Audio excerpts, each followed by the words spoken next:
Hey guys, welcome back. The cupboard is mostly complete now. There's just the worktop and the plumbing and such like to do. So now it's time to start working on the bed, or the bed frame. First, I think I'm going to cut down my memory foam mattress and then work the frame from that. I'm hoping to get a 10-inch clearance underneath the bed frame because I intend to put a small kind of squat cool box under there rather than installing a fridge or having a 12-volt fridge or something like that. I'm just going to have a cool box with ice in jars or tubs or bags or whatever in the cool box instead, because all I really need to keep in there is things like, I don't know, like salad things, butter, that sort of thing. So yes, I'm going to cut down a memory foam mattress to 26 inches wide, so that's what, 650 mil, something like that. I have tested that width out on the spare bed with cushions alongside to see if that was a comfortable width, and it is. It's comfortable enough to sleep. And the extra 10 inches that I'll be cutting off a single 3-foot mattress can be used as back cushions if I choose to use them, or if me and John both decide to go away in the van, the bed will have a pull out so then those cushions can be inset in. Yes, we'll have to share what is in effect a single bed, but it's certainly doable for the odd night. So first up, I think I will have to go indoors to cut this memory foam.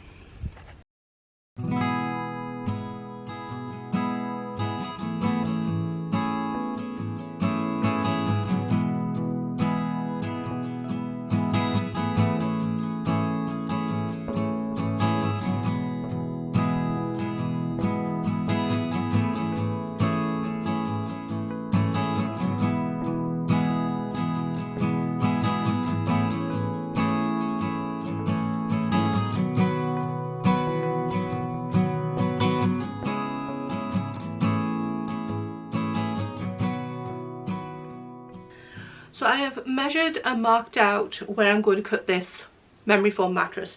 It has like 1.5 inches of memory foam on the top, and then the rest is high density foam. I've actually already cut this down thickness wise. Originally I'd bought an 8-inch mattress, and the amount of high density foam made it a very hard mattress, and I have like a nerve condition and I just find it incredibly painful.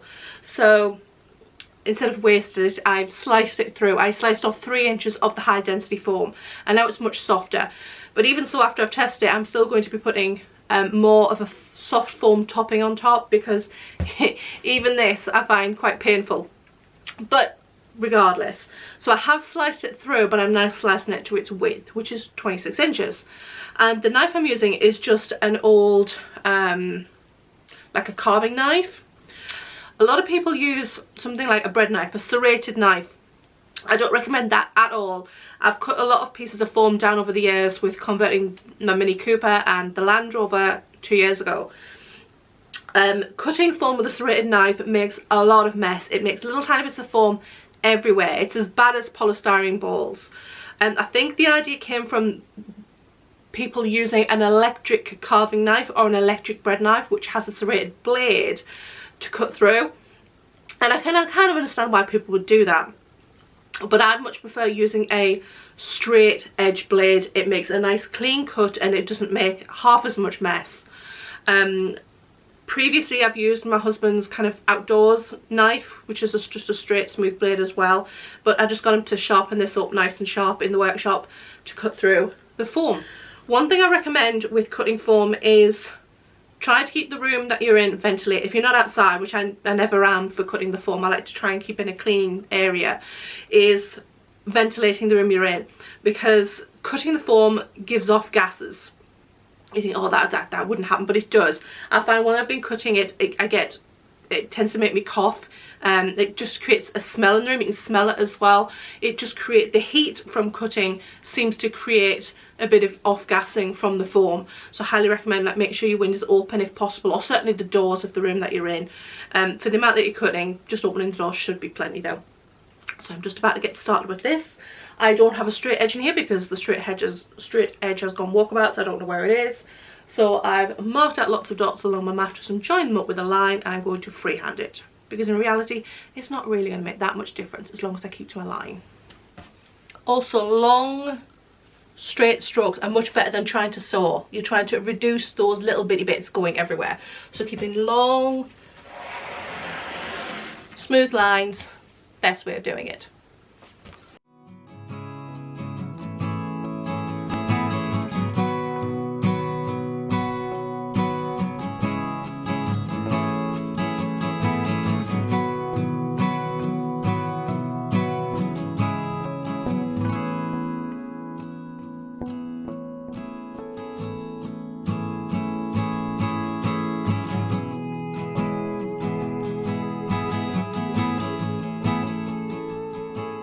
The foam itself came in a fabric case, I suppose. This was a sewn on one, and once I've added my extra foam topper, I will reattach this and sew it back on. And it also came in a removable cover, which is great. By the time I've added my foam to it, it'll pretty much be back to the depth it was, so this should fit perfect and go straight back on. This can actually be taken off and washed, which is great. I will need to adjust the width on this, but I should be able to just take this out of the back edge, hopefully. But either way, I will make this work. So the bed frame is now starting to take shape. It is only temporarily propped up on bits of wood at the approximate height that this will be. These I think are about 10.5 inches. I'm aiming for around about 10-inch clearance because the cool box that I have on order I think is about 9.5. We're waiting until it arrives till we make the legs and cut them to the exact length that we want. I don't want it to be too short. The lats have been made with pieces of 6x1 timber. The 6x1 has been cut to the width of the lat and then run down into 4 pieces, just all the way through, just in half and then into quarters. And this has made the perfect size lat, and there'll be approximately a lat on end gap in between each of them. John has half lapped the corners of this main frame. Underneath all of these lats is just a basic frame made out of 6x1 run down in half. Like I said, half flap there, and it has been extended into behind the wheel arch where there will be a leg. So all the weight will be resting on a nice solid leg over here. The reason we have the frame out here is because of the wheel arch, because I need enough height to be able to sit on the bed and still have head clearance. The mattress has got to come down so low that we've had to drop this frame to slightly below the height of the back of the wheel arch, but the lats themselves will clear that. The lats that will slide out into the middle of the aisle, they still need a piece of wood on. So underneath the edge of here, underneath the edge of these lats, the frame is set slightly back because there will be a 20mm piece of wood that runs the length of the bed underneath, which will hold all the lats that will be dragged out over. But that will come shortly, and it will be cut into 3 pieces, so I have 3 separate sections to pull out rather than it all be pulled out in one. The bed is getting there slowly. This currently has temporary legs on until I know my exact height that I would like. I have 3 slide out sections which I can't pull out at the moment because it is upside down. But this is the main structure of the bed frame, and at the front it has 3 lengths of wood facing wood on the front because I have 3 pull out sections on this bed. The front face holds the sliding lats all together in one piece, and then at the back underneath there is another length of wood which holds the lats together and spaced apart at the back.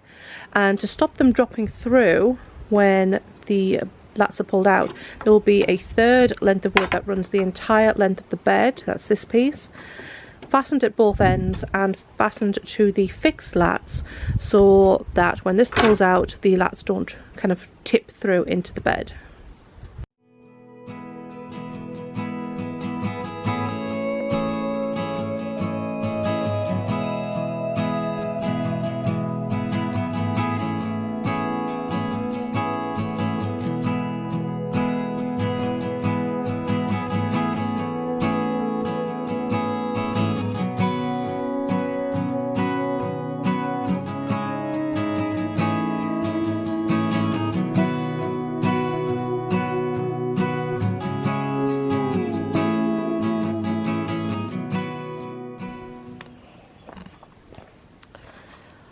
So I've only stained parts of the bed, bits that are basically going to be on show when it's in the van. So like the end facings, these legs, these are the only ones that are actually permanent ones. They've still got to be shortened depending upon when I get my cool box through, which is going to be another 2 or 3 weeks. Then we can make sure that the bed is the correct height to be able to place it underneath.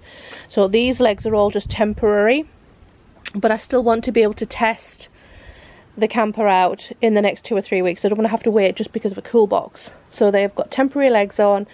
These ones have been stained because they are going to be staying, so they've been stained and varnished. I've also stained the end piece for this end of the bed and just the ends of the lats. I've not bothered with the lats themselves because they'll be under the mattress. I have given these 1 coat of varnish just on the tops to protect them from any damp that comes or condensation from the mattress being on the top.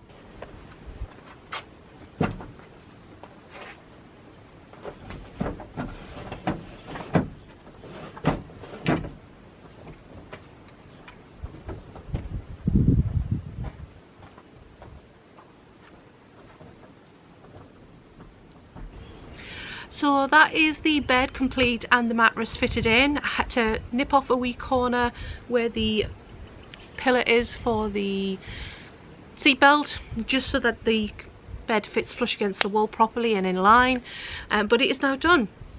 And other than replacing the legs once we know for certain the height that I need for my cool box, all done, and I will just stain and varnish and attach them later. But now it is actually usable. I can go camping in it, thank goodness. So thank you for watching, and I shall see you on the next video. Bye bye.